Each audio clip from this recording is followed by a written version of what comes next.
स्वागत है। तालियों के साथ यहाँ मौजूद युवाओं का बहुत बहुत अभिनंदन। आज छात्र आए हैं, अलग अलग क्षेत्र से आए हैं, वो भी सवाल दागेंगे। सभी नेता जो यहाँ पर मौजूद हैं, सबसे पहले तालियों के साथ स्वागत कीजिए सुधांशु त्रिवेदी, राष्ट्रीय प्रवक्ता और सांसद भारतीय जनता पार्टी के। आलोक शर्मा जी, राष्ट्रीय प्रवक्ता कांग्रेस पार्टी के, तालियों के साथ उनका स्वागत कीजिए। दो खास मेहमान हमारे साथ जुड़ रहे हैं। हमारे साथ आदिल हसन साहब, प्रवक्ता AIMIM के यानी ओवैसी साहब की पार्टी के, और मोहम्मद फैज खान साहब, कन्वीनर MRM के। बहुत बहुत स्वागत है आप सभी का हमारे साथ चर्चा में। लेकिन आज टक्कर का विषय क्या है? दरअसल देखिए, ऐसा प्रतीत होता है कि उत्तर प्रदेश में चुनाव आने वाले हैं और संघ प्रमुख वहां पर काफी सक्रिय हो चुके हैं। कई जगहों पर वो प्रवास कर रहे हैं। उनके एक बयान की वजह से ये बवाल छिड़ा है। सबसे बड़ा सवाल होगा कि क्या RSS यानी राष्ट्रीय स्वयंसेवक संघ देश के 20 करोड़ मुसलमानों की घर वापसी कराएगा उत्तर प्रदेश में? लखनऊ में संघ प्रमुख मोहन भागवत ने ऐसा कुछ कहा जिससे कुछ मुसलमानों का जो अपने आप को रहनुमा समझते हैं और कुछ मौलाना भड़क उठे। मोहन भागवत ने कहा कि भारत में रहने वाले मुसलमान भी हिंदू हैं, वो यहीं के हैं, अरब से नहीं आए हैं। इसके साथ ही उन्होंने घर वापसी का आह्वान करते हुए कहा कि इस काम को तेजी से करना जरूरी है। जो मुसलमान हिंदू धर्म में लौट चुके हैं उनका भी ख्याल रखा जाना चाहिए और जो नहीं है उनको लाना चाहिए। इस पर अरशद मदनी तो खफा हुए ही हुए। उन्होंने कहा 20 करोड़ मुसलमानों की घर वापसी करेंगे मोहन भागवत। उधर दूसरी तरफ इम्तियाज जलील जो कि पूर्व सांसद है ओवैसी साहब की पार्टी के, उन्होंने सीधा मोहन भागवत की तुलना कसाब से कर दी है। आज हम यही सवाल पूछेंगे कि क्या ये घर वापसी का जो प्लान है मोहन भागवत का, वो कैसे कारगर होगा। लेकिन इससे पहले की चर्चा की शुरुआत करें और बच्चों के सवाल ले ये रिपोर्ट।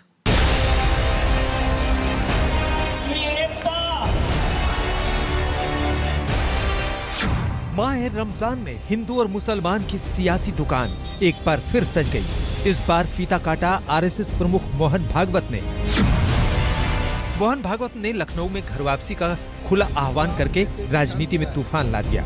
उन्होंने देश के मुसलमानों को भी हिंदू बताते हुए घर वापसी में तेजी लाने के लिए कहा। उन्होंने कहा कि भारत में रहने वाले मुस्लिम भी हिंदू हैं, वो कोई अरब से नहीं आए हैं। घर वापसी का काम तेज होना चाहिए। जो लोग हिंदू धर्म में लौटे उनका ध्यान भी हमें रखना होगा। ये बयान सुनकर मुसलमानों के कई रहनुमाओं की त्योरियां चढ़ गई। ऐसी ही सोच वाले लोगों ने इस देश को कमजोर किया है। RSS जैसी संगठन का एक बड़ा नेता अगर इस तरह की बात करता है तो मैं ऐसे नेताओं की तुलना जो है वो अजमल कसाब जैसे लोगों से करता हूं। अजमल कसाब क्यों आया था पाकिस्तान से? इस देश को तोड़ने के लिए आया था, इस देश को कमजोर करने के लिए आया था। जमीयत उलेमा हिंद के अध्यक्ष मौलाना अरशद मदनी ने मोहन भागवत को सीधा जवाब देते हुए कहा, हम हिंदू नहीं थे, ना हैं, ना कभी होंगे। जो 70 साल में कहने वाले लोग पैदा नहीं हुए थे, आज खड़े होकर के कह रहे हैं कि हम 20 करोड़ मुसलमान और 6 करोड़ क्रिश्चियनों को अपने घर वापिस लाएंगे। यानी 20 करोड़ मुसलमानों को हिंदू बनाएंगे, 6 करोड़ क्रिश्चियनों को हिंदू बनाएंगे। ऐसा मालूम होता है कि सिर्फ उन्होंने अपनी माँ का दूध पिया है, किसी और ने नहीं पिया। सवाल ये है कि मोहन भागवत संघ का नया एजेंडा सेट कर रहे हैं या राजनीतिक बिसात बिछा रहे हैं? क्या अब संघ का अगला मकसद सभी मुसलमानों को हिंदू धर्म में लाना है? क्या संघ देश के 20 करोड़ मुसलमानों को हिंदू धर्म में लाएगा? तो आइए चर्चा की शुरुआत करते हैं। सुधांशु त्रिवेदी जी, क्या बोल रहे हैं मोहन भागवत जी और क्या चाह रहे हैं वो? अब अरशद मदनी कह रहे हैं कि आप 20 करोड़ मुसलमानों की घर वापसी कराएंगे, क्या चाह रहे हैं? मैं एक बार स्पष्ट बात करना चाहता हूं। जो अरशद मदनी जी कह रहे थे किसने किसकी माँ का दूध पिया है, तो अपने अपने खानदान का DNA टेस्ट करा लें जाके। जीनोम सीक्वेंसिंग का जमाना आ गया है। ना किसी का अरब जीनोम से कनेक्शन है, ना उज्बेक जीनोम से कनेक्शन है, ना मंगोल जीनोम से कनेक्शन है। यानी अगर आप देखें तो आपका मजहब बदल गया है, वल्दियत नहीं बदली है। पूजा पद्धति बदले हैं, पूर्वज नहीं बदले हैं। इबादत का तरीका बदला है, DNA वही है। तो बाई DNA तो आप हैं ही। अब आते हैं समाज के ऊपर। मैं उनसे पूछना चाहता हूं, कर्नाटक सरकार ने ऑलमोस्ट सारे मुसलमानों को OBC में डाल दिया है। मैं मौलाना मदनी जी को चैलेंज करके कहता हूं, जात तो तुम्हारे यहां होती नहीं भाई। जब तुम हिंदुओं की जाति कह रहे हो कि तुम्हारे अंदर है। ममता बनर्जी ने 90% मुस्लिमों को उन जातियों के नाम पे जो, और ये लिखित में ओबीसी कमीशन को दिया हुआ है कि साहब ये कन्वर्ट होने से पहले इस जाति के थे और वो जाति चूंकि ओबीसी में आती है और इन्होंने अभी भी अपनी वही जाति मेंटेन की हुई है, इसलिए मिलना चाहिए। इसका मतलब 90% मुस्लिम तो अपनी जात बता रहे हैं और उस पर आरक्षण भी चाह रहे हैं। इसका मतलब एक पैर तो रखे हुए घर में। हम घर वापसी थोड़ी कह रहे हैं भाई, आपने एक पैर घर में रखा, दूसरा पैर उठाना है सिर्फ, उसके बाद आप इसी घर में खड़े हुए पाए जाएंगे। और अगर आप ये कह रहे हैं तो मैं आज कहता हूं उलेमा काउंसिल ये अनाउंसमेंट करे या मुस्लिम पर्सनल लॉ बोर्ड कि भाई हम हिंदुओं की जाति नहीं मानते, और चूंकि हम हिंदुओं की जात नहीं मानते तो मुस्लिमों के नाम के आगे लिखी गई सारी जाति हटा दी जाएं और उस जाति के आधार पर मिलने वाले हमारे सारे लाभ हटा दिए जाएं। मगर ये क्या है, इसी घर में खड़े रह के लाभ पाना है, उसी घर में खड़े रह के मजा लेना है, उसी घर में खड़े रह के राजनीति की सत्ता भी लेनी है, मगर फिर उसी घर में आने के लिए कहना है कि नहीं आना है। और लास्ट में मैं कहना चाहूंगा, मौलाना साहब से बड़ा दुनिया का सबसे बड़ा मुस्लिम देश है इंडोनेशिया, जिसके prime minister president Prabowo Subianto 2025 में 26 जनवरी को आए थे। शाम के समय उनका राष्ट्रपति द्रौपदी मुर्मू जी के साथ डिनर था और उसका वीडियो अवेलेबल है, कोई जाके देख ले। उन्होंने कहा, few weeks back I got my genomic sequencing done and I was told that I am having an Indian DNA. तो भाई साहब, जो सबसे बड़ा मुस्लिम देश है वो इसको मानने में कोई समस्या नहीं उत्पन्न कर रहा है, यहां समस्या। और लास्ट में आप कहेंगे ठीक है भाई, वो जो वही है तो क्या बुरा है, यहां क्यों आ जाए, ये भी प्रश्न उठेगा। बिल्कुल, ये इतना अव्यावहारिक है, क्या कह क्यों रहे हैं आप लोग, समझ ही नहीं आ रहा है। देखिए, आपको लग रहा है कोई आ जाएगा हिंदू धर्म अपना लेगा। सुनिए, अगर जहां हिंदू खत्म हो जाते हैं तो मुस्लिमों का आपसी भाईचारा भी खत्म हो जाता है। दुनिया में एक देश बताइए जहां इस्लाम के सारे फिरके पाए जाते हो, सिर्फ हिंदुस्तान है। और हिंदुस्तान में वो हिस्सा जहां पर कि हिंदू खत्म हो गए, 100% ऑलमोस्ट मुस्लिम हो गया, वो है कश्मीर। कश्मीर सूफिज्म का सेंटर था। सूफिज्म के 4 सिलसिले हैं, नक्शबंदी, सोहरावर्दी, चिश्ती और कादरी। मैं चैलेंज करके पूछता हूं, एक सिलसिला बचा हो तो बताइए, बताइए, एक का मरकज बचा हो तो बताइए। तो इसलिए यहां रहेंगे, बताइए। देखिए, देश का कैसा दुर्भाग्य है कि पूरा भाषण हिंदू मुसलमान पे और अंत में कह रहे हैं कि भाईचारा बढ़ना चाहिए। कमाल है भाई, 3 बच्चे पैदा कर दो, 4 बच्चे पैदा कर दो, मुसलमानों को झुंड कह रहे हैं, झुंड कह रहे हैं, झुंड। मोहन भागवत जी, पहली बात तो यही है कि कौन है मोहन भागवत? एक ऐसे संगठन के मुखिया हैं जिसने आज तक अपना रजिस्ट्रेशन नहीं कराया। एक ऐसा संगठन जो अंग्रेजों का पिट्ठू था, बुलबुल पर घूमता था, 60 रुपए पेंशन लेता था, माफीनामे लिखता था। 12 करोड़ रुपए प्रति वर्ष इस व्यक्ति, कुछ नया ये नहीं बोल रहे। अरे भाई सुनिए ना, नया ये तो बहुत बड़ी बात बोल दी ना, अब हंस रहे हैं ना आप। अब हंसी आ रही है आपको मोहन भागवत पे? अभी बताते हैं। नहीं, मोहन भागवत पे हंसी आ रही है ना अब। यही दुर्भाग्य ये है कि 12 करोड़ रुपया टैक्स पेयर्स का पैसा, जो बच्चे ताली बजा रहे हैं इनके टैक्स पेयर्स का पैसा मोहन भागवत के ऊपर खर्च होता है। 12 साल हो गए इनकी सरकार को आए, मोहन भागवत सेफ नहीं है। मोदी जी संसद में सेफ नहीं है, पाकिस्तान में सेफ है, बिना बुलाए चले जाते हैं। दुर्भाग्य यह है कि हिंदुओं में तो बटुकों की चोटी खींचो, 85 साल के साधु को नीचे डाल के मारो, सीएम कुछ कहेंगे, डिप्टी सीएम कुछ कहेंगे, शंकराचार्य को की पालकी फेंक दो 1 किलोमीटर दूर और मुसलमानों की घर वापसी कर लो। गजब दोहरापन है भाई। हिंदुओं को तो सबको नौकरियां मिल गई, आप लोगों को 2-2 होंगी आप सबके पास। दुर्भाग्य यह है कि एनसीआरबी के आंकड़े, एक बार सुनो ना भाई, बहुत बोल लिया आप, हिंदू मुसलमान कर लिया। आज हालत यह, एनसीआरबी के आंकड़े देख लो, महिलाओं के ऊपर कितना अत्याचार बढ़ा है। अपने ही समाज में जो SC ST वर्ग है उसके ऊपर 50% अत्याचार बढ़ गया। सीएम कुछ कहते हैं, डिप्टी सीएम कुछ कहते हैं, फिर वो डिप्टी सीएम रील बनवाते हैं बटकों के साथ, क्या हमने तो तिलक कर दिया, हमने ये कर दिया। अरे भाई, 2 पुलिस वालों को सस्पेंड करते अधिकारियों को, तब तो समझ भी आता। जातिगत जनगणना कराएंगे, जातिगत, मोदी जी ने हरियाणा महाराष्ट्र का चुनाव था उस समय पर पूरा अनाउंस किया। हो रही है क्या जातिगत जनगणना? 36 कॉलम में वो कॉलम गायब है। एप्स्टीन फाइल से कैसे ध्यान भटकाया जाए, उत्तर प्रदेश में चुनाव है, कैसे हिंदू मुसलमान किया जाए, ये मोहन भागवत जी उतर चुके हैं। मोहन भागवत जी का एक स्टेटमेंट युवाओं की नौकरी के बारे में हो तो आप मुझे बताइए, मैं यहीं रुक जाता हूं। चलिए ठीक है, चलिए एक मिनट मैम, एक मिनट जल्दी। आप इतने लोग हैं, मोहन भागवत का कोई स्टेटमेंट कि हिंदू युवाओं को नौकरी मिलनी चाहिए कोई आया हो तो आपके नॉलेज में बताइए मुझे। काम पर ही तो लगा रहे, कह रहे घर वापसी मैं चुप हो जाऊंगा, नहीं मैं बिल्कुल चुप हो जाऊंगा, आप खूब तालियां जवाब बजाना। दें। दुर्भाग्य यह है कि ना वो महिला सुरक्षा पर कुछ बोलेंगे, ना संसद की तमाम चीजों पर कभी कुछ बोलेंगे, केवल निकलेंगे और आकर, जैसा कि अंजना ने भी कहा कि बवाल हो रहा स्टेटमेंट पे, वो ऐसी स्टेटमेंट देंगे कि बवाल ही करेंगे वो, क्योंकि पूरा इतिहास बवाल का रहा है। आज आरएसएस का क्या रोल है? बवाल करना RSS मतलब है कि केवल ये रोल जवाब करती है, अब जवाब निकाल लिए सर आपने। यूपीएससी हो, एसएससी हो, एजुकेशन सिस्टम हो, सब पर कब्जा कर लीजिए। बिलो स्टैंडर्ड टीचर्स की भर्ती दिल्ली यूनिवर्सिटी में कीजिए।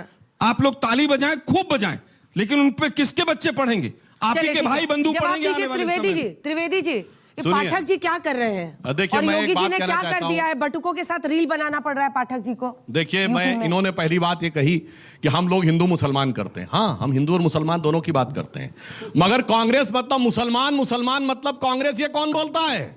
इनके चीफ मिनिस्टर रेवंत रेड्डी। मुसलमान की ताकत कांग्रेस, कांग्रेस की ताकत मुसलमान।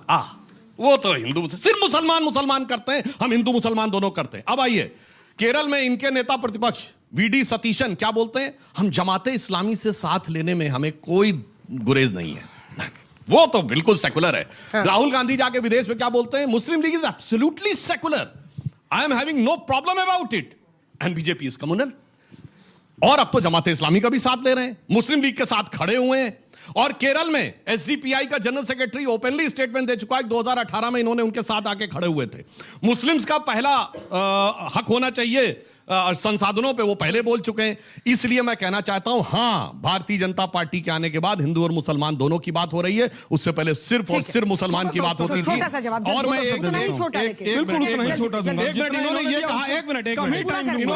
मिनट पूरी बात कर लें। इन्होंने कहा भाई मोहन भागवत जी इसके विषय, भाई संघ सांस्कृतिक संगठन है, आपने कहा कि रोजगार के बारे में बोले, मैं चैलेंज करके कहता हूं, एक बार ये बेरोजगारी के ऊपर कोई प्रस्ताव लाए हो, बताएं संसद में।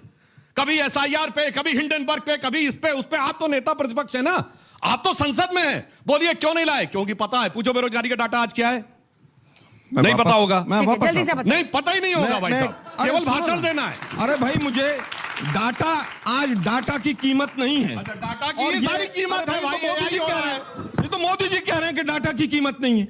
पिछले चुनाव से पहले मोदी जी का भाषण है ये।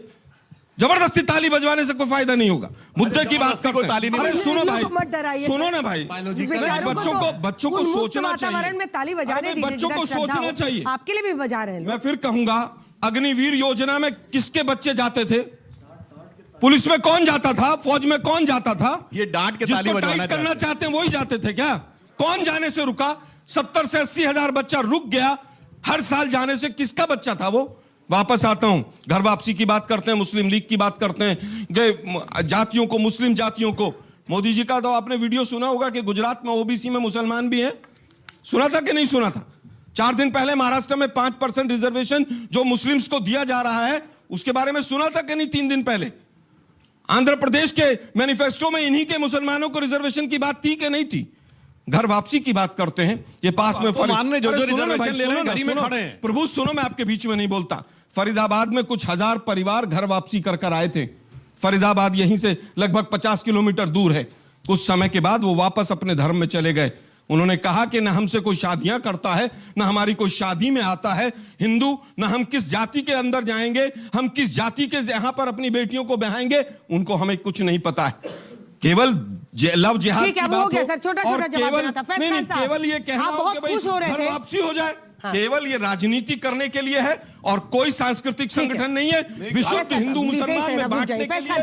आप बड़े खुश हो रहे थे जो सुधांशु जी बता रहे थे, एक पैर पहले से है। मुद्दा उठा तो राहुल गांधी के लिए समस्या हो जाएगी, वो किस घर में वापस जाएंगे? एक पैर उन्होंने कहा है, दूसरा पैर भी पहुंच जाएगा। बुद्धिस्टों को भी वापस करेंगे क्या? क्रिश्चियंस को भी वापस करेंगे आप?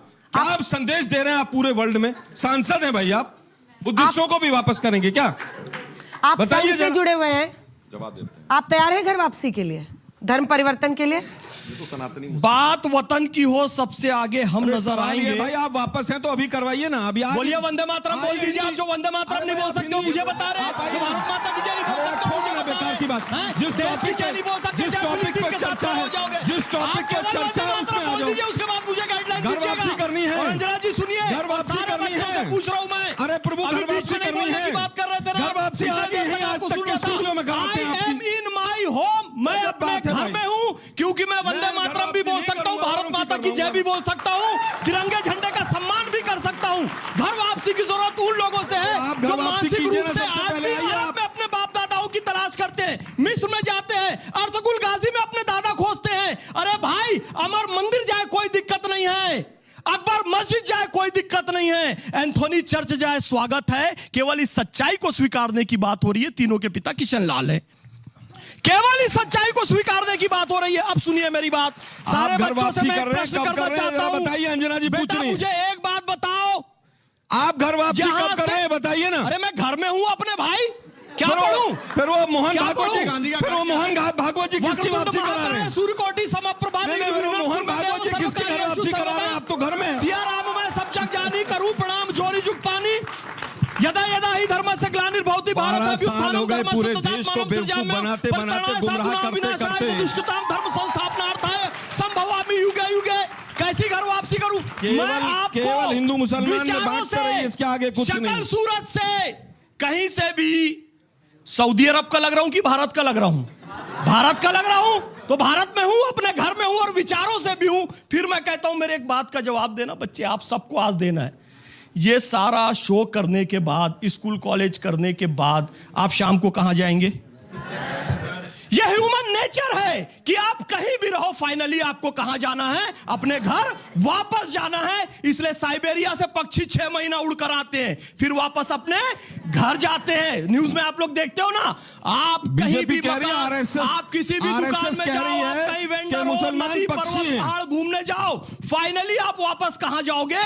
घर जाओगे। यही तो मोहन भागवत जी कह रहे हैं, भाई फिजिकली भले आप मत आओ, आप हवन करके, त्रिपुंड लगा के, चुटिया लगा के, नहीं, मानसिक रूप से तो आ जाओ यार। यही तो कह रहे हैं, जितना मोहम्मद फैज खान कर सकता है। अधिक हिंदू कौन है सुनिए? जो वैचारिक फादर कामिल बुल के अधिक हिंदू हैं। क्षमा चाहूंगा उन कांग्रेसियों से जो कि भगवान राम के अस्तित्व पर प्रश्न चिन्ह लगाते हैं, क्योंकि फादर कामिल बुल्के ने अपनी रिसर्च में सिद्ध किया भगवान राम काल्पनिक नहीं वास्तविक चरित्र हैं। तो बोलो, वो ईसाई परिवार में भी जन्म लेकर अधिक हिंदू हैं कि नहीं?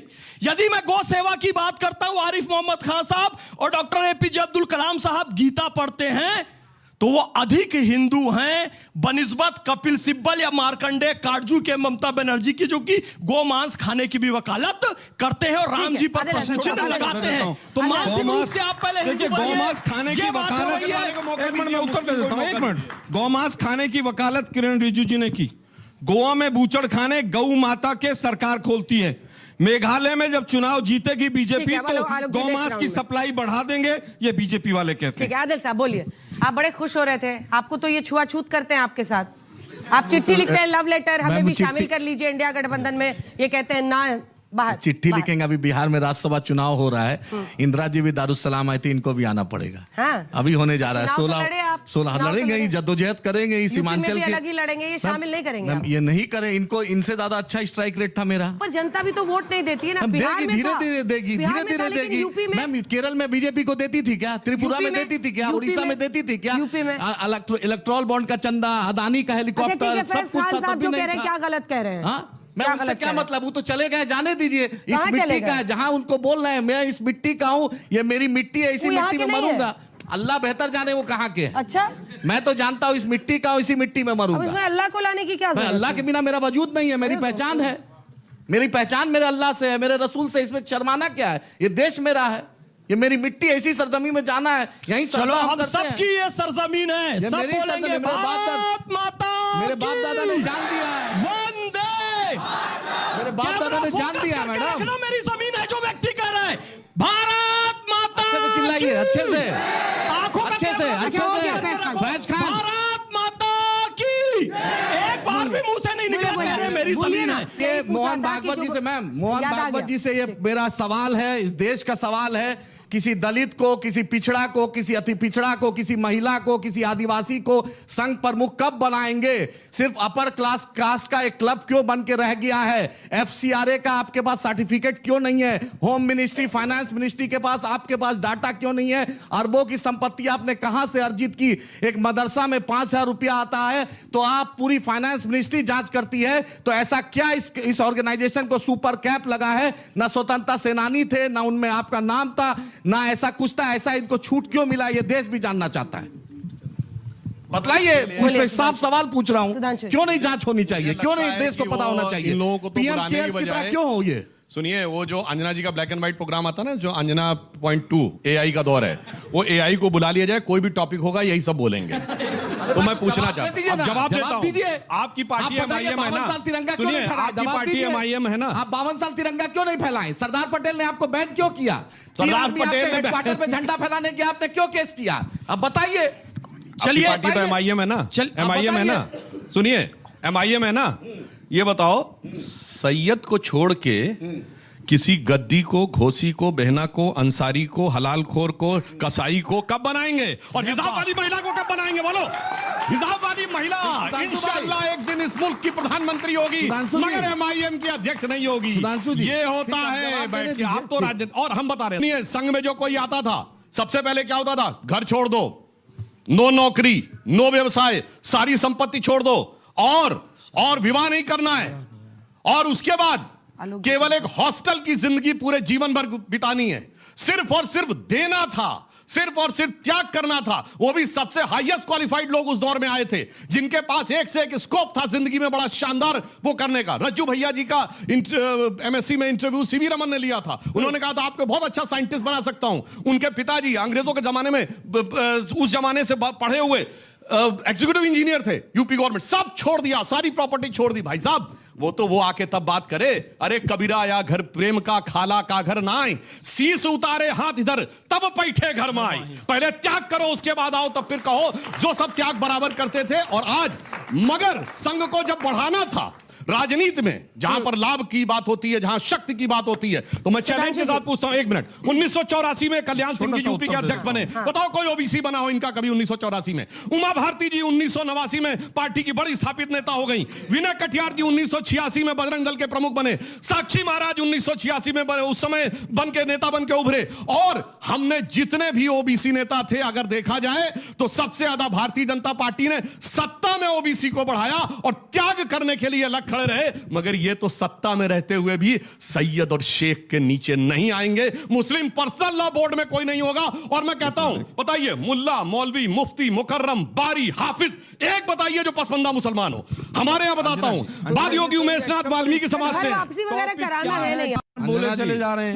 मैं एक सवाल पूछूं, घर वापसी आपको कराना है नहीं? एक सेकंड, आपको भी पता है कि ऐसा कुछ होने वाला नहीं है, बस चुनाव के पहले ये सब धीरे धीरे छोड़ते रहना है।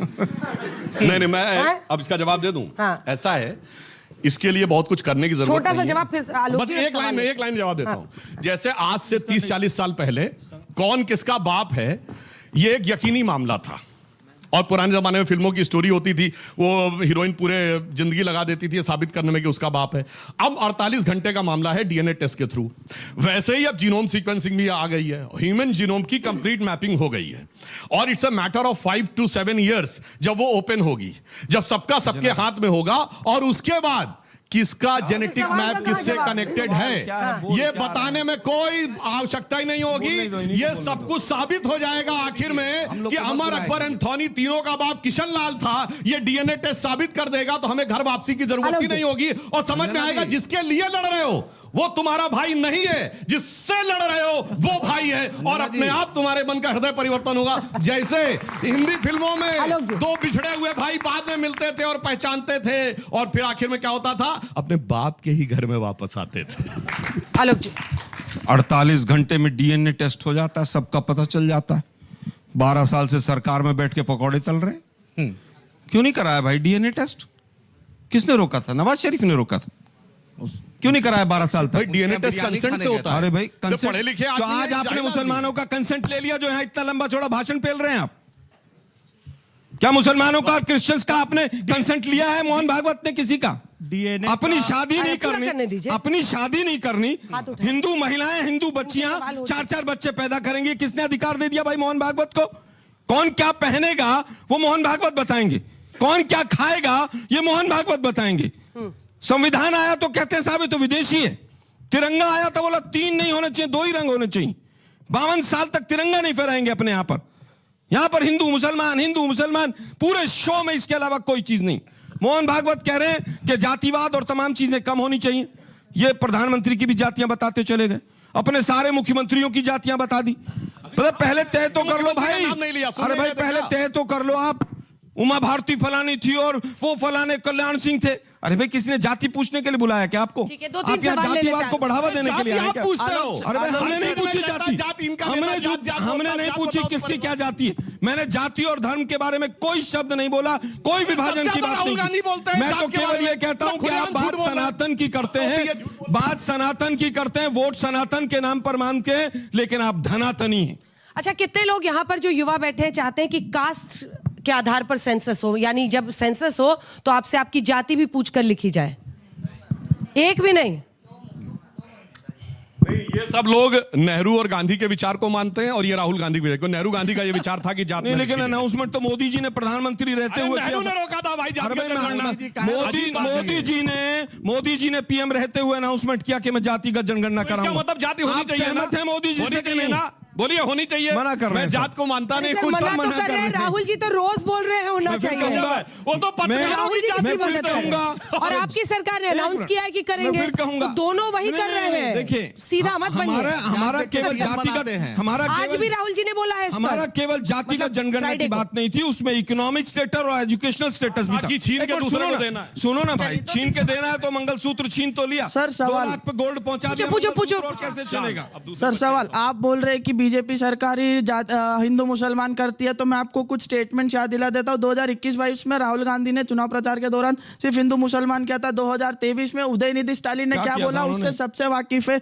और 2012 में व्हाट्सएप पे मैसेज आया। नहीं, व्हाट्सएप पे नहीं है सर, व्हाट्सएप यूनिवर्सिटी से हम नहीं पढ़ते सर। व्हाट्सएप और गलगोटिया छोड़ दो भाई। सर हम गलगोटिया को भी नहीं करते, हम होमवर्क करके आते। सर ये गलत बात, हम होमवर्क करके आते, हम होमवर्क करके आते। गलगोटिया वालों के एक रियलिटी चेक कर देती हूँ, व्हाट्सएप पे है या इसने खुद ये नोट्स में लिखा है? सर नोट्स है ना, किसी ने भेजा है, नोट्स में लिखा है, भेजा है। नोट्स कोई भेजता है? अंजना जी 15 से 20 चेहरे ऐसे हैं कितनी बार कहा है, थोड़ा अंजना जी टेक्नोलॉजी मैं फिर समझ कहूंगा, लीजिए आप लोग। अंजना जी 15 से 20 चेहरे चलिए, बोलो, ऐसे हैं, बहुत चेहरा रिपीट अंजना होता जी है। 15 से 20 चेहरे ऐसे हैं जो हर शो में दिखते हैं। सारे ये बीजेपी के कार्यकर्ता हैं, सारे के सारे बैठे हुए। अरे अभी आधे ये चश्मे वाले बैठा, पूछ लो क्या है। अरे पर फिर भी सर ये वोटर भी है। मैं फिर कहूंगा, वोटर होना और बीजेपी का कार्यकर्ता होना, इनमें दोनों में फर्क। ये चेहरे तो वोट पे असर नहीं सर, डालते, कुछ चेहरे आते हैं। आलोक सर, सबसे पहले बात, हम किसी पार्टी के कार्यकर्ता नहीं है। इलेक्शन कमीशन से वोट आलोक चोरी सवाल करके पूछो, सर। सरकारें बना रहे हैं आप लोग। सवाल पूछो।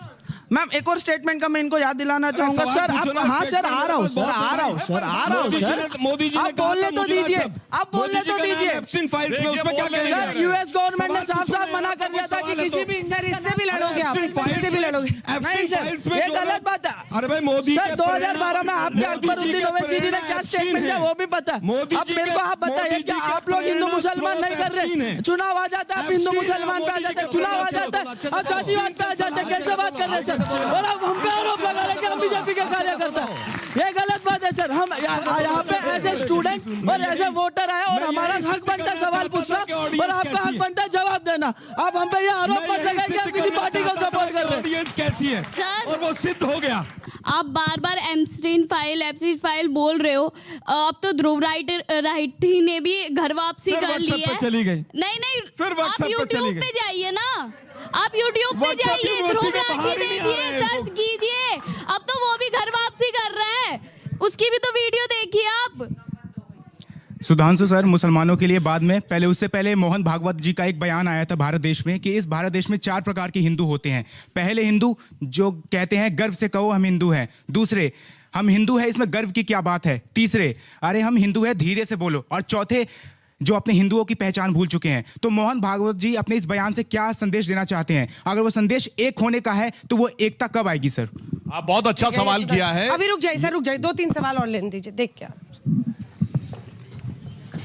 इधर से कोई है? आई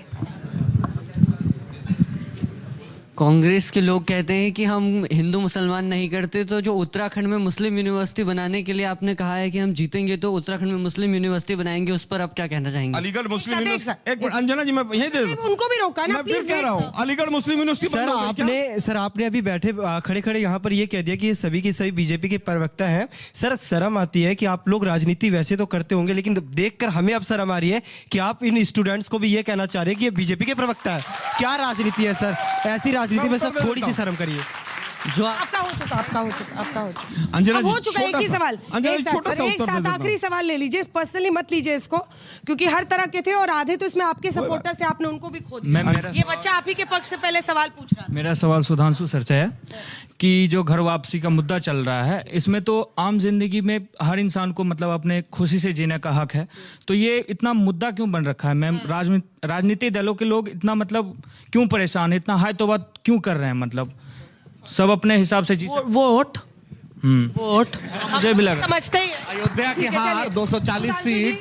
सुधांशु जी आपसे शुरू करते हैं और इस बच्चे के ही सवाल से, मतलब लेना न देना इस जनता का, इस बात का जवाब पहले भी दे चुका हूं। जहां पे टोटल घर उधर चला गया, वहां जीना हराम हो गया।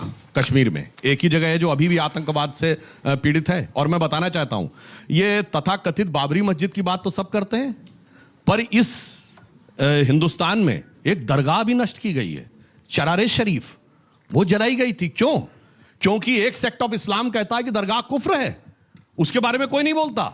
इसलिए मैंने कहा, जब एक ही तरह के घर वाले रहते हैं तो एक दूसरे का भी जीना हराम कर देते हैं। अगर घर वापसी होगी, सब आराम से रहेंगे। जो मैंने पहले भी कोट किया था, बहुत बड़े पत्रकार हुए हैं मार्क टेली, जिन्होंने कहा मैं 30 साल दिल्ली में रहा और निजामुद्दीन एरिया में, जहां एक तरफ हजरत निजामुद्दीन दौलिया की दरगाह, दूसरी तरफ तबलीगी जमात का ऑफिस था। दुनिया का कोई दूसरा मुस्लिम देश होता है, दोनों एक साथ नहीं रह सकते थे, 30 साल में एक ने दूसरे खत्म कर दिया होता। पर भारत में उसने कहा Muslims in India are the luckiest, कि वो अपने मजहब में जैसे चाहे इबादत करने को स्वतंत्र हैं। इसलिए इसकी आवश्यकता है। घर मजबूत रहेगा तो बाहरी लोगों के लिए भी मामला आगे रहेगा। और लास्ट में मैं ये भी कहना चाहता हूं, जो उसने बच्चे ने सवाल किया था कि कैसे हिंदू, उसके लिए जानते क्या है? ये जो एम वायरस हमारे दिमाग में घुसा हुआ है आजादी के इतने लंबे समय के बाद, मतलब Macaulay virus of 19th century और Marxist virus of 20th century, ये दोनों जो हैं, इसी ने हमारे मन में ग्लानि भर दी है।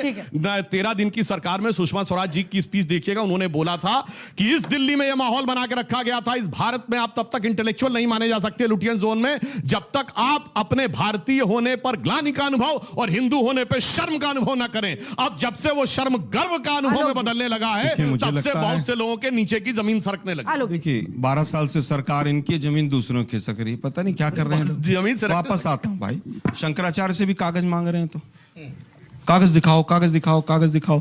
अभी तक तो अब्दुल से कागज दिखाओ, कागज दिखाओ, अभी शंकराचार्य से ही मांगने लगे। हिंदुत्व के ठेकेदार भी ये हो गए। शंकराचार्यों को चारों को घर पे बैठा दिया, उनकी पालकी फेंक दी। 150-200 कथावाचक आसाराम टाइप और राम रहीम टाइप पैदा कर लिए, उनको पैरोल दे देते हैं चुनाव में वोटों के लिए।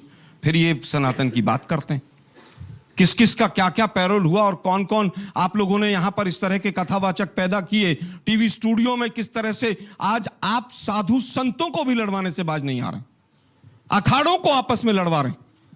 उनको ऐसा कर दिया है कि वो उसके पक्ष में बोलेगा, वो उसके पक्ष में बोलेगा। अब पता नहीं योगी जी शायद किसी को शंकराचार्य बनवाने के लिए लगे हुए हैं, इसलिए लड़ाई हो रही है। अरे भाई आप लड़ क्यों रहे हैं आपस में? आपके आने के बाद तो साधु संत आपस में लड़ने लगे और आप सनातन की और तमाम चीजों की बात करते हैं। अभी कहते हैं कि हिंदू मुसलमान बड़े प्यार से रहता है हिंदुस्तान में। बिल्कुल रहता है भाई, लेकिन अरे सुनिए ना भाई, सुनिए ना, वहां फलाना था, वहां वो ये था।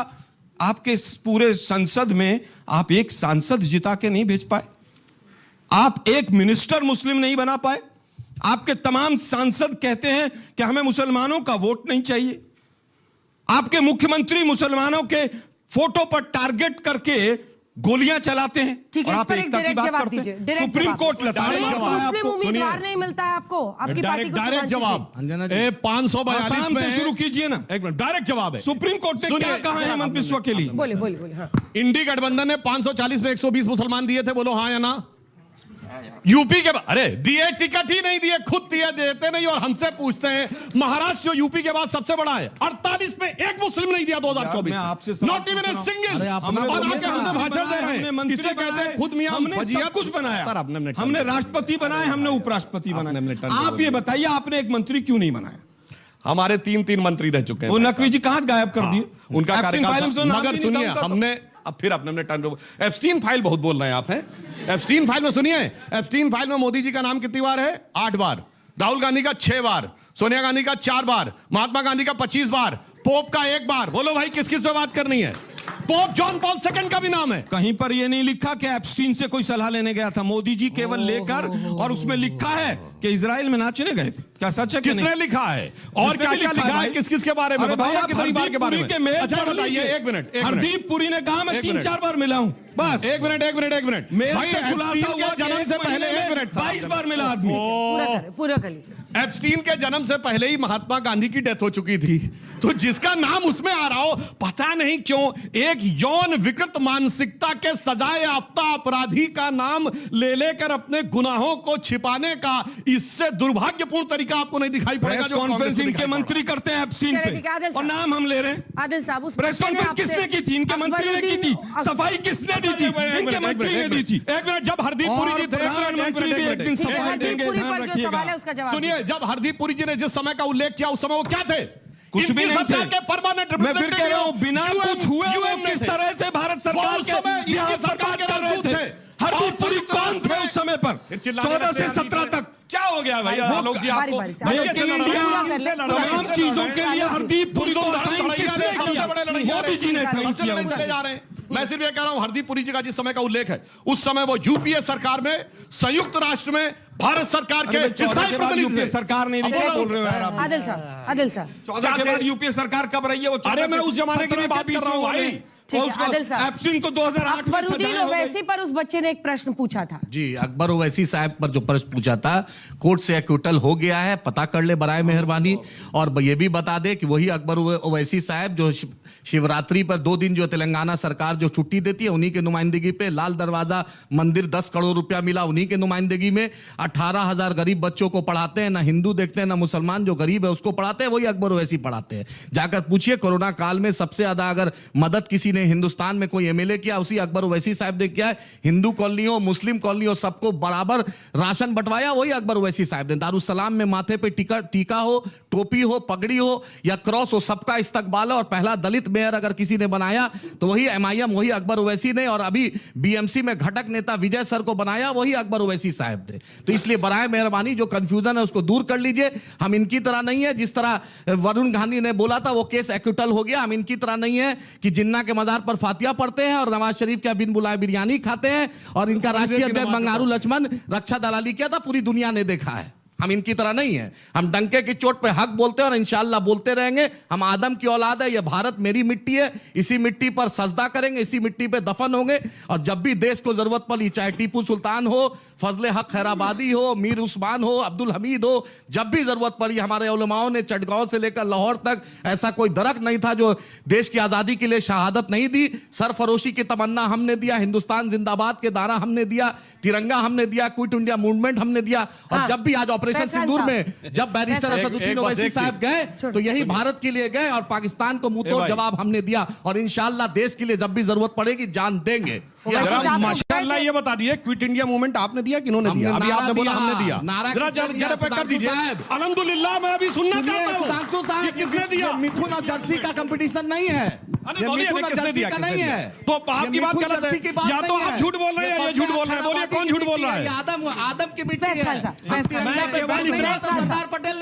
केवल इतना कहना चाहूंगा, मैं अपनी माँ के पैर दबाऊंगा, मैं अपनी माँ को खाना खिलाऊंगा, तो दुनिया में जाके मैं डिंडोरा नहीं पीटूंगा। मैंने अपने माँ की सेवा की है। मैं कहना यह चाहता हूं, आज तक एक भी हिंदू ने नहीं कहा कि मैंने स्वतंत्रता आंदोलन में भाग लिया और मैं हिंदू हूं। और इनका यह कहना है मैं मुसलमान हूं और मैंने स्वतंत्रता आंदोलन में भाग लिया। तुमने एहसास किया अपने देश के स्वतंत्रता आंदोलन में भाग लिया? अपने देश के स्वतंत्रता आंदोलन में भाग नहीं लोगे तो अमेरिका के स्वतंत्रता आंदोलन में भाग लोगे? हमने ऑपरेशन सिंदूर में पूरे भारत का नाम रोशन किया।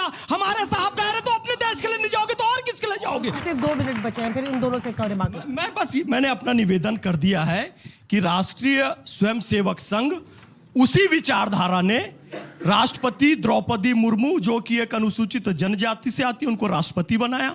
डॉक्टर APJ अब्दुल कलाम साहब मुस्लिम समुदाय से आते हैं, उनको राष्ट्रपति बनाया। मिसाइल कार्यक्रम का अध्यक्ष आज डॉक्टर टेसी थॉमस है, जो कि क्रिश्चियन है, यानी आदिवासियों को भी सम्मान, क्रिश्चियंस को भी सम्मान, मुसलमानों को भी सम्मान। ये RSS की ही आप पूछते हैं ना, RSS कौन है, क्या है, कैसा है? RSS की विचारधारा का प्रधानमंत्री है, RSS की विचारधारा के राष्ट्रपति हैं, हजारों विधायक हैं, सैकड़ों सांसद हैं।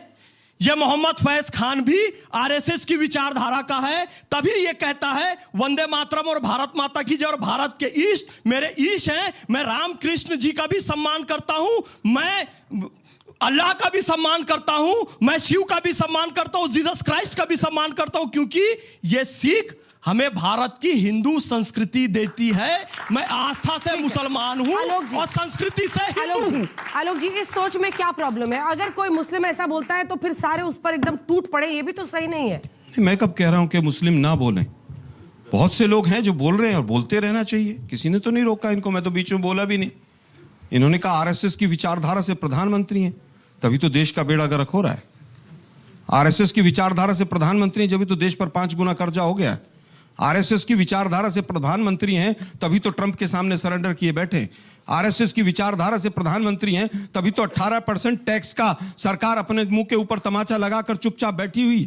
8 RSS का प्रधानमंत्री है, इसीलिए 1 लाख से ज्यादा स्कूल बंद हो गए। RSS का प्रधानमंत्री है, इसीलिए गोबर पोत के AC की जगह गोबर से काम चला रहे। RSS का प्रधानमंत्री है, इसीलिए आज हिंदुस्तान की एक भी यूनिवर्सिटी 100 यूनिवर्सिटी में नहीं है। RSS का प्रधानमंत्री है, तभी तो चाइना का वो रोबोट वाला कुत्ता हमारे AI के समिट में घूम रहा है। चाइना जिस तरह से 10 से ज्यादा गुना जो है यहां पर अपना एक्सपोर्ट बढ़ा रहा है, क्योंकि चाइना पूरी तरह से उसके सामने नतमस्तक है। RSS का प्रधानमंत्री, इसीलिए तो चाइना को क्लीन चिट देता है। RSS का प्रधानमंत्री है, इसीलिए तो बिना युद्ध लड़े कई जगह हमारी भूमि पर कब्जा हो जाता है। इन्हीं के तापिर गांव जो सांसद थे अरुणाचल के, उन्होंने कहा था आज किस तरह से सोनम वांगचुक को जेल में डाला हुआ है, ये पूरा देश जानता है। RSS का प्रधानमंत्री है, इसीलिए तो 4 महिला सांसदों से डर के लोकसभा छोड़ के भाग जाता है। चलिए अब सुधांशु जी चारों बातों पर जवाब दीजिए और गलगोटिया पर जरूर बोलिएगा सर। देखिए उसमें पता नहीं कौन कौन सा चाइना का कुत्ता कहां घूम रहा है, ये मेरे को आइडिया नहीं है। उसके बारे में मेरे ख्याल से बहुत हमें शोध करनी पड़ेगी, उसके बाद हम आके बता सकते हैं। अब मैं सिर्फ ये कहना चाहता हूं कि साहब RSS ने 2 प्रधानमंत्री दिए जो प्रचारक रहे, अटल जी और मोदी जी। और मैं दावे से कहता हूं ये दोनों नेता वो थे जो प्रधानमंत्री बनने से बरसों पहले सारे सर्वेक्षण में जनता कहती थी ये प्रधानमंत्री होना चाहिए।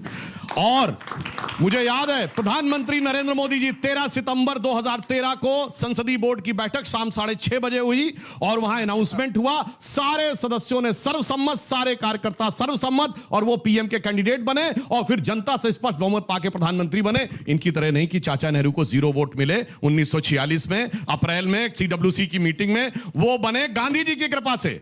फिर इंदिरा गांधी बनी इंडिकेट सिंडिकेट के बीच में, फिर राजीव गांधी बने इंदिरा जी की दुखद हत्या से उपजी सहानुभूति लहर में, फिर नरसिम्हा राव बने आपसी लड़ाई के बीच में, और फिर डॉक्टर मनमोहन सिंह अपने मुंह से बोले हैं कि हमको तो मैडम ने कहा था। तो यदि ये सब प्रधानमंत्री बनने के बाद नेता बने, हमारे RSS के नेता बन के प्रधानमंत्री बने। यह होता है व्यक्ति के रूप में करना। और संघ क्या करता मैं बताना चाहता हूं। आज दलित बस्तियों में काम करने वाला सबसे बड़ा संगठन कौन? सेवा भारती, वो संघ का है। अनुसूचित जनजाति में, ट्राइबल्स में काम करने वाला सबसे बड़ा संगठन कौन? वनवासी कल्याण आश्रम, वो RSS का है। वो ट्राइबल्स जो अपने बच्चे को थोड़ी दूर पर भी नहीं भेज सकते, एक स्कूल में स्टूडेंट है तो एकल विद्यालय चलाने वाला संगठन कौन? वो एकल विद्यालय संगठन जो RSS का है। सबसे ज्यादा स्कूल चलाने वाला संगठन कौन? विद्या भारती, 30,000 स्कूल है जो RSS का है। सबसे बड़ा स्टूडेंट का संगठन कौन? अखिल भारतीय विद्यार्थी परिषद RSS का है। सबसे बड़ा मजदूर संगठन कौन? भारतीय मजदूर संघ RSS का है। सबसे बड़ा किसान संघ, सबसे बड़ा धार्मिक संगठन विश्व हिंदू परिषद। और सुनिए, सबसे बड़ी पार्टी भारतीय जनता पार्टी। अभी हमसे बचकर कहां जाइएगा, जहां जाइएगा हमें पाइएगा।